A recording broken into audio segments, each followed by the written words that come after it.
But all right, it looks like we have 5+ people here, or 5+ eyeballs I see at the top of the screen. So I'm just going to go ahead and get started. Again, would love to hear from those in the room how you are an entrepreneur and how that shows up for you. I want to share a little bit about myself. If you have accidentally clicked on this session, this is on Entrepreneurship Isn't Just Startup. This is centered a little bit around my professional experience, and I'll give you some history on that as well. So me, myself, my name is Sara Bartlett, identify with pronouns she, her, and I'm the owner and principal of Mod Network, which is a sole member LLC. So it's just me. I'm the CEO, I'm the marketing department, I'm the sales department, I'm research and development, I'm everything. And I'm a CASE alum as well. I have my bachelor's in management, and I focused in organizational behavior, and also got my minor in entrepreneurship. Then went on to get my master's from Bowling Green State University in organizational development. And I have been working in Cleveland for 18+ years at a number of different institutions, really spanning a lot of our larger industries, ranging from healthcare, nonprofit, clinical work, administrative work, and have had the ability to use my degree and my experiences to make all that possible. Starting last year, I went full-time in my now business that I'm running, which I had started several years prior. The consultancy that I run, again called Mod Network, we have 3 main areas of focus. We do change management consulting, focusing around strategic plan implementations, project management, process improvement, do some training and development for corporate and nonprofit entities, as well as leadership coaching. But you're not here to hear me pitch. I want to talk to you a little bit about entrepreneurship and how that shows up in startups, not just in startups. So generally, when we talk about entrepreneurship, or when I hear people talk about entrepreneurship, I hear that these are the 4 main buckets that people consider. And this is outside of, let's say, an academic setting. So there's startup entrepreneurship, corporate entrepreneurship, nonprofit, and then small business entrepreneurship. I want to talk to you today not about startup entrepreneurship. And I think this is where a lot of times academic organizations or students tend to focus, is on the startup mindset and the startup culture around entrepreneurship, which certainly is exciting and where some individuals and companies want to scale to. So things like pitches, VC funding, all of that is not present in some of these other areas. Not to say that there aren't some opportunities for overlap, but I want to be really clear that we're going to be focusing on the last 3 that are mentioned here: corporate entrepreneurship, nonprofit entrepreneurship, and then small business entrepreneurship, just to provide some other examples of how it shows up in a non-startup type of setting, with that kind of mindset around funding, VC, capital, rounds, all of that. So first, starting out, I want to talk a little bit about the difference between entrepreneurship and intrapreneurship. So entrepreneurship is when you're typically thinking about starting a new organization. You have a ton of autonomy, you're the boss, you need to pay for everything, so there is higher resource costs. And with that, because you are funding everything yourself, you are running everything yourself, there is a higher risk of potential failure. And if the business does fail, it's all on you. And it's all on, let's say, you or your funders or whomever has started the business. However, the positive side of that is because you have invested everything, or your team has invested everything, you realize the benefits of whether the business succeeds, if it gets sold, if it moves on to something else, if it spins off into a new area. And so there are some true benefits of being an entrepreneur with that specific mindset.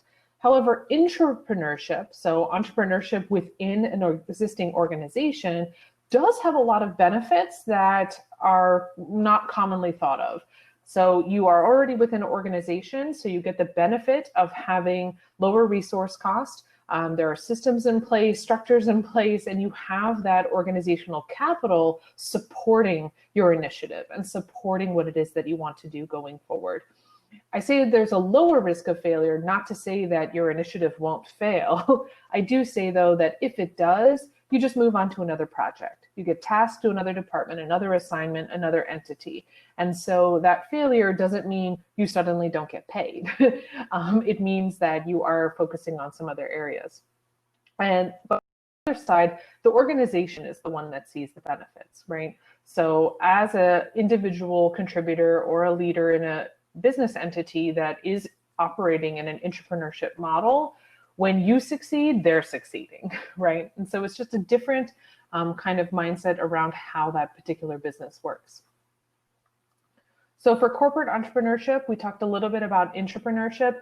These are entities or structures, and these are some of the terminologies that you may see when you can identify that an organization is doing corporate entrepreneurship. So maybe they call it business ventures, maybe it's new product development, maybe they have an incubator lab, perhaps there's an innovation center, an innovation hub, maybe they have a whole business group that's focused around spin-offs or acquisitions or aligning with different areas. So all of these areas, if in a corporate entity or corporate environment, are all examples of where entrepreneurship is happening and where individuals who have an entrepreneurship mindset really can succeed and are looking for a different type of growth than in established business lines. So this is a different kind of approach that a business is looking for. Some examples, and I'm sure a lot of these, if you're on the student side or formerly a student in entrepreneurship, you've seen some of these examples or talked about some of these case studies. But all of these particular inventions or creations or innovations within these organizations started with that entrepreneurship mindset and started from a place of, let's see if we can build something. Let's see if we can dedicate something that was completely different than the core product being delivered. So we're in this business, this is what we create. And by the way, we also made this entity, and let's see if we can make some money from it. And there are often cases where an organization can end up making more money from, let's say, their side business or what started out as a new venture, and then it ends up replacing or taking over their larger entity. So again, there are a number of examples. I've just listed 6 quick ones up here that you've probably commonly heard of a couple of these. If you have another example of one that you know of from another entity, please feel free to put it in the chat. I'd love to add it for future presentations or just to share with the rest of the group. That way everyone has it.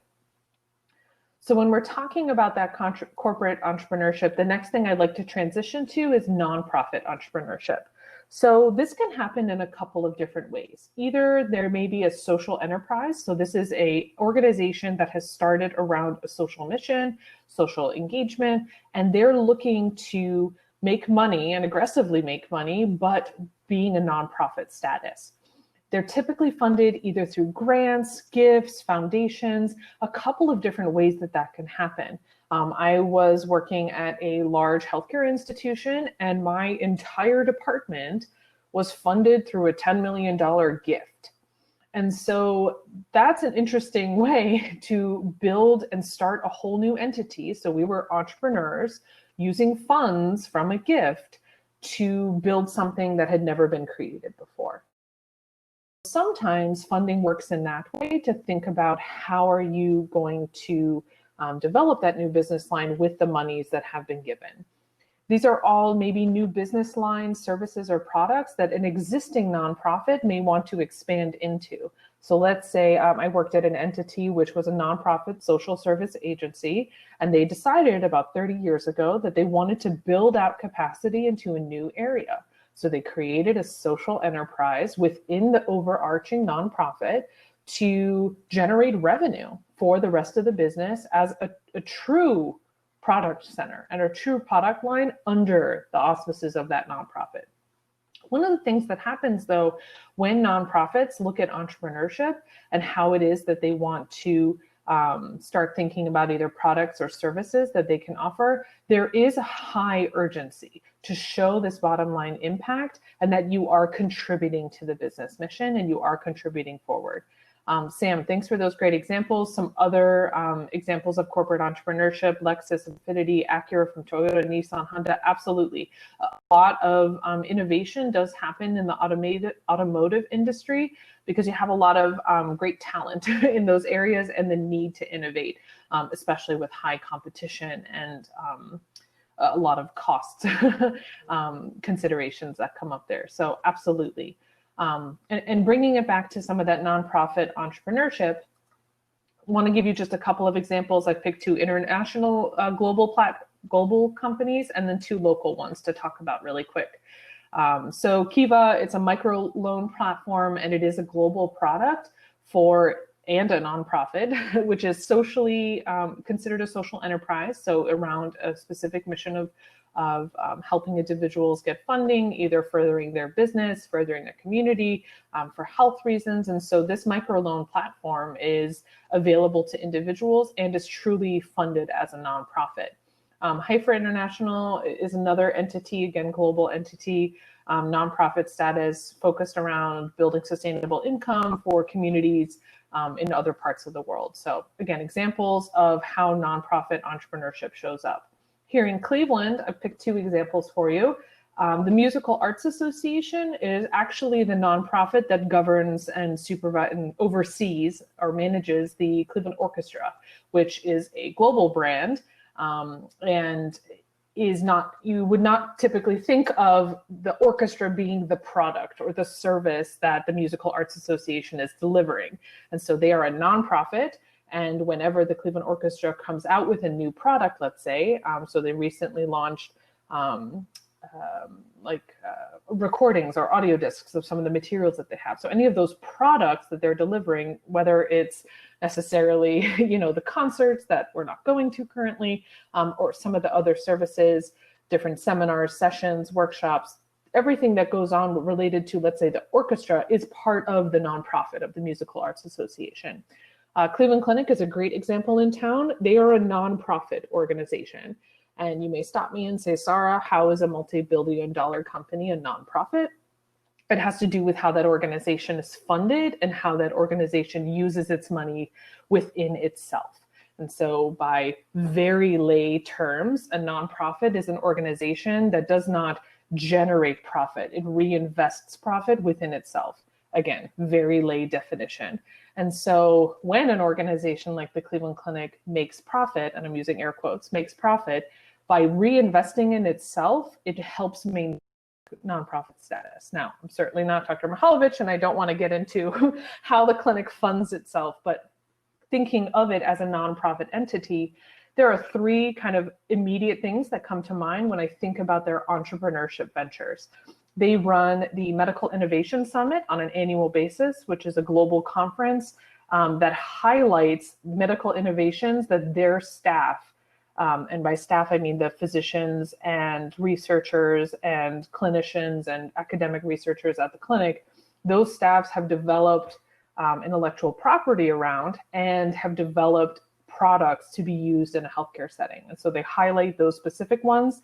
They have a whole business ventures area and department, which specifically helps staff members who are looking to create products, develop patents, develop trademarks, develop innovations. And so that's a whole nother way for the clinic to develop funds. And they have a dedicated incubator space. So if you've ever driven by main campus, downtown Cleveland, there's a space, there's a whole building, Cedar, and I believe it's 100th, that is an incubator space run by the Cleveland Clinic for some of their spin-off entities, which many of them are run or managed by clinic staff, physicians, researchers, and scientists. So thinking about how this as a nonprofit does entrepreneurship in a different way and thinks about how it can develop other capacity, other resources for itself to operate going forward. Another area I want to share a little about is small business entrepreneurship. And for me, this is important. I run my own small business. And so I think that oftentimes people think small business means really small. So in the US right now, we have about 50 million small businesses that are running and operating.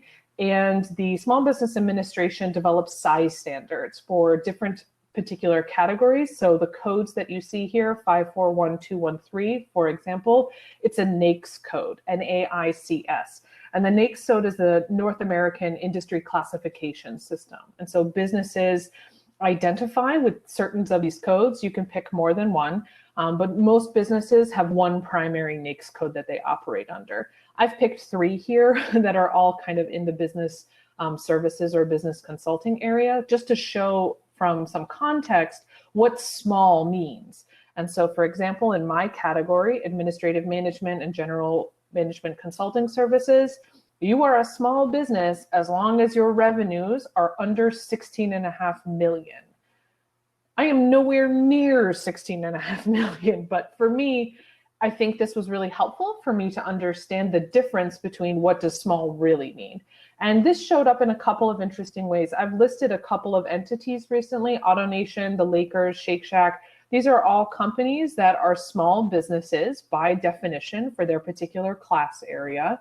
And their names came up when the industry started talking about the PPP loans, the Payment Protection Plan programs that have been coming out, and small businesses are applying for funding. And so these are large companies, large from my perspective, but they're small business according to the size standards, so they are eligible for loans. However, some of these entities have quite a bit of money as compared to, let's say, a small business owner like myself. And so this large gap between, very small business and borderline small business has come up as a big point of conversation as it comes up with funding. So some of these entities that I've listed, and there's a much larger list, but for example, Shake Shack made an agreement to return some of the funding that they put forward. Other entities that commonly people don't think of as small businesses are large restaurant chains, which are technically franchises. And because there are small entities built under that, a franchise model typically is a small business.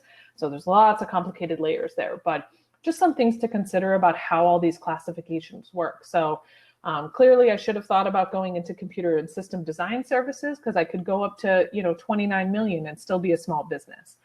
And why does it matter around that small business? There are a lot of resources that are available to small businesses to help them get started, help them operate, to help them learn different ways of doing their business that are all free.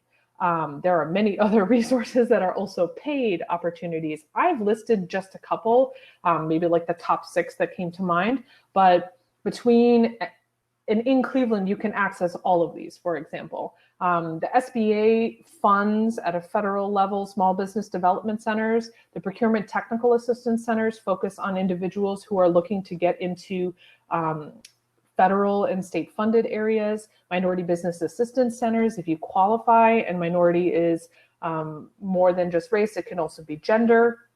Hispanic business centers, the Economic Community Development Institute. There are a lot of funded organizations, either locally or nationally, wherever you may be located, that are looking to help small businesses operate. So I just want to kind of throw all of that out there. I think I'm towards the end of my slides. I know I've said a lot of information. Are there questions around how entrepreneurship can show up, not just in a startup mindset, so we're not all coming up with new products that are selling by the billions, but we've covered here in this session thinking about corporate entrepreneurship or intrapreneurship and how that happens, nonprofit entrepreneurship and how those ventures are funded, and then also small businesses and how that works. So pause and give some time to see if there were any questions for people. I'll probably slide back a couple of slides just so we can look at some of these different angles and see if there are any questions from the eyeballs in the room.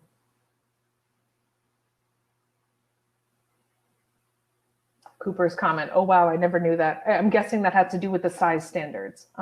Yeah, if you look at some of these size standards, they are quite large. And every industry is slightly different. So if you look at construction, for instance, the size standards are quite big. But what you need as far as a capital investment to get into the construction space is very different than like me starting a business on the 3rd floor of my house. So just a very different process in that. Any questions that I could answer for people around entrepreneurship, intrapreneurship, and how it shows up in different entities? Sure. Sam says, I love KIVA. Can you share, would I like to share a little bit more about it? I will try my best. I'm not a pro at it. So let me, is there a way, here, let me stop my share just so I can make sure I do it with justice. I don't want to misspeak on KIVA. So true fact, I'm going to pull it up real quick just so I can make sure my facts are straight. So this is an entity where you as an individual can choose to lend money. So you are not donating, you are loaning money to individuals who have businesses around the world. And you can make a decision around whether you want to stick to a specific business category. You can make a decision on whether you want to only fund women or only fund minorities or whatever your specific interest is. And so you can review profiles of different businesses, how much money they've currently already received, and you as the lender loan a certain dollar amount. And the important distinction there is you get paid back. So you're lending and you get money back. It's not, from my understanding of how the system works, the hope is that you get the money back that you gave. You're not earning, ridiculous interest. You're not earning, huge payouts, but it's about supporting other businesses and helping them grow if you have the capital and the capability to do that. Lori's saying, could you expand on how to tap into those free resources for minorities? Sure. So there are, and I'm going to use minority as a broad category. So minority and there's a couple of different terminologies. So a minority business enterprise typically is one that is aligned with from certain racial groups. So you need to have proof of ethnicity and demonstrate that you have a certain size of a business and that you want to register and go through a formal certification process to be a minority business entity. There are other certifications and other distinctions that you can make to be a small business, a women-owned business, LGBT certified business, an economically disadvantaged business, and there's lots of different nuances between all of those different certifications, and those are available at the federal, the state, and often at municipal entities at different levels. So for example, I'm certified by the City of Cleveland and the Northeast Ohio Sewer District for a couple of those different credentials. Now I say all of that to say some of the centers that I've mentioned, for example, the Minority Business Assistance Center, receives funding to offer free services if you are a small business. And so you can sign up, and SBDCs, small business development centers, are structured the same way. You sign up for free counseling and free business advising from their staff to be able to operate your business. And certifications sometimes is a component of that. So here in Cleveland, the Minority Business Assistance Center runs in partnership with the Urban League of Cleveland, and they help support individuals who are looking to get certification in a couple of those different areas.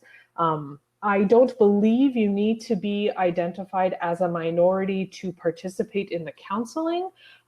It is a requirement for some of the certifications, but I don't want to speak for the MBAC or the SBDC, but those are some of the examples of how to explore that.